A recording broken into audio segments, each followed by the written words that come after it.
Hello friends, Anupama में दिखाते हैं कि अनुपमा अपनी माँ की दी हुई डायरी में लिखने बैठती है, पर वो कुछ भी लिख नहीं पाती है। उसकी माँ किचन से देख रही होती है, वो बिल्कुल भी कुछ नहीं लिख पा रही है। उसे जब वो लिखने बैठती है, उसे अनुज का वो सब चीज़ याद आता है, पीछे से आगे और आगे से पीछे। उस बात से काफ़ी ज़्यादा दुखी होती है। वो अभी इतने ज़्यादा ट्रॉमा से गुजर रही है कि वो अपने आप को संभाल नहीं पा रही है। उसके हाथ तो चल रहे हैं, पर वो कुछ लिख नहीं रही है। वो खाली पेन चलता जा रहा है। वहाँ पे वो फिर पेन रख देती है और अपनी चेहरे को पकड़ के अपने आप को थोड़ा सा संभालने की कोशिश कर रही है। उसे बिल्कुल भी बर्दाश्त नहीं हो रहा ये सब। जब वो तभी आंखें खोलती है तो देखती है सामने उसका पूरा परिवार, यानी कि शाह परिवार पूरा मौजूद होता है। जहाँ पे बापूजी, वनराज, काव्या, किंजल, पाखी, समर, तोशु, परी सब के सब होते हैं। सब के सब अनुपमा से मिलने आए होते हैं और उसका हालचाल लेने आए होते हैं। सब अनुपमा को देखना चाहते थे, क्योंकि सब बहुत ज़्यादा परेशान हैं अनुपमा को लेके, क्योंकि वो जानते हैं कि इस समय अनुपमा जो है वो बहुत ज़्यादा तकलीफ़ से गुजर रही है। तभी अनुपमा जब बापूजी को देखती है तो वो दौड़ के आके बापूजी के गले लग जाती है और रोने लगती है। बापूजी भी रोने लगते हैं, पर वो अनुपमा को संभालने की कोशिश, चुप कराने को कहते हैं। तभी वहाँ पे पाखी भी अनुपमा के गले लग के रोने लगती है। सब आके अनुपमा को बहुत सारा प्यार करते हैं और कहते हैं अनुपमा से कि कोई बात नहीं, सब ठीक हो जाएगा। और वो अपनी हर गलतियों के लिए माफ़ी मांगते हैं कि उनकी वजह से अनुपमा को बार बार वहाँ आना पड़ा, और इसकी वजह से अनुज और उसके बीच में ये डिफरेंसेस आ गए हैं। बापूजी से मिलने के बाद अनुपमा सबको देख के खुश हो जाती है। सबसे ज़्यादा वो परी को देख के खुश होती है, उसको गले लगाती है, प्यार करती है। तोशु को भी प्यार करती है। वो परी को गोद में लेके प्यार करती है, उसका पैर अपने सर से लगाती है, उसे माता जी कह के काफ़ी ज़्यादा पुचकारती है। वो थोड़ी सी खुश होती है परी को देख के। उसके बाद सब एक एक करके माफ़ी मांगने लगते हैं अनुपमा से। तभी आगे आता है वनराज और कहता है अनुपमा से कि मैंने तुमसे जो भी कल मंदिर में कहा वो मैं सच में मानता हूँ, और यही कहना चाहता हूँ तुमसे कि तुम्हें जब भी मेरी ज़रूरत हो मैं तुम्हारे साथ हूँ, तुम चाहो न चाहो। वो कहता है कि मैं जानता हूँ तुम्हें मेरी ज़रूरत नहीं पड़ेगी, फिर भी मैं तुम्हें बताना चाहता हूँ कि हम सब तुम्हारे साथ है।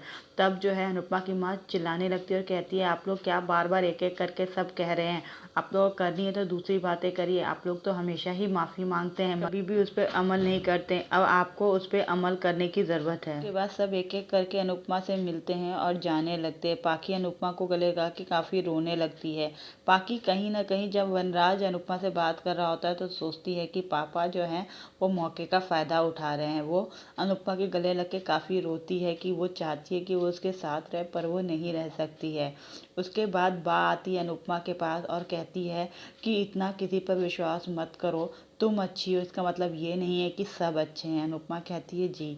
उसके बाद बापूजी जो है वो अनुपमा के सर पे हाथ रखते हैं, अनुपमा रोने लगती है।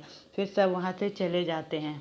उसके बाद लास्ट में समर जो है वो आता है अपनी मम्मी के पास, उसे पकड़ लेता है और कहता है कि मम्मी आप स्ट्रांग हो, आप ऐसी बातें मत करो। जब समर अनुपमा के पास आता है तो अनुपमा समर से पूछती है सबके जाने के बाद कि अनुज की कोई खबर, तो वो कहता है नहीं अनुज की कोई खबर नहीं है। उसके बाद वो चला जाता है। अनुपमा उदास हो जाती है। फिर उसकी माँ उसके पास आती है, अनुपमा को बैठाती है जहाँ वो डायरी रखी होती है। उसके बाद अनुपमा पेन उठाती है और लिखना शुरू करती है। अनुपमा अपना सारा गुस्सा, इमोशन डायरी पे लिखने लगती है। उसको लगता है, एहसास होता है ऐसा कि अनुज खड़ा है, और वो और गुस्से में लिखती जा रही है, लिखती जा रही है। उसके अंदर इतना गुस्सा, दुख सब इतना ज़्यादा भरा है कि उसके लिखते लिखते लिखते पेन ही टूट जाता है। यहाँ पे अनुज भी काफ़ी दुखी है, टूटा हुआ है। वो भी लिखने की कोशिश करता है, वो लिख रहा होता है। उसे अनुज को लिखता देख के माया को लगता है कि वो शायरी कर लिख रहा है। ये से बात से माया खुश हो जाती है, पर यहाँ पे अनुज जो है वो काफ़ी ज़्यादा अपसेट है, दुखी है, अपने आप को संभाल नहीं पा रहा, उसे कुछ समझ नहीं आ रहा है। वो पेन, कॉपी पेन से लिखते जा रहा है, लिखते जा रहा है, लिखते जा रहा है। अंत में उसकी पेन जो है उसकी रिफ़िल ख़त्म हो जाती है। यहाँ पे अनुपमा का पेन टूट जाता है, वहाँ अनुज के पेन की इंक ख़त्म हो जाती है। दोनों काफ़ी ज़्यादा टूटे हुए हैं और अपनी चीज़ों या अपने दिल को जो वो उतार रहे हैं उस कॉपी पे, उससे वो ज़्यादा काफ़ी टूट गए हैं, क्योंकि उनके पास लिखने को बहुत कुछ है, उनके अंदर बहुत कुछ है एक्सप्रेस करने को, और वो जो है वहाँ पे रुक से गए हैं, वो वहाँ टूट गए हैं। फिर जो है अनुपमा अपनी माँ के साथ कॉलोनी में जो देवी जी की आरती हो रही है मंदिर में जाती है, वहाँ पे सब लोग औरतें जो है वो गॉसिप करने लगते हैं अनुपमा को देख के कि अरे ये यहाँ क्यों आई है, ऐसे तो ये 2-3 घंटे के लिए अपनी माँ के पास आती थी, ये यहाँ क्यों आके रह रही है। फिर वो कहती है कि मैंने सुना है कि अनुपमा का पति अनुज जो है उसे छोड़ के चला गया है। तो दूसरी कहती है कि अरे दूसरी शादी भी टूट गई, इसका मतलब है अनुपमा में ही कोई गलती है। अनुपमा ये सब सुन के काफ़ी ज़्यादा काँपने लगती है, उसे बुरा लगता है, उसे दुख होता है, वो रोने लगती है,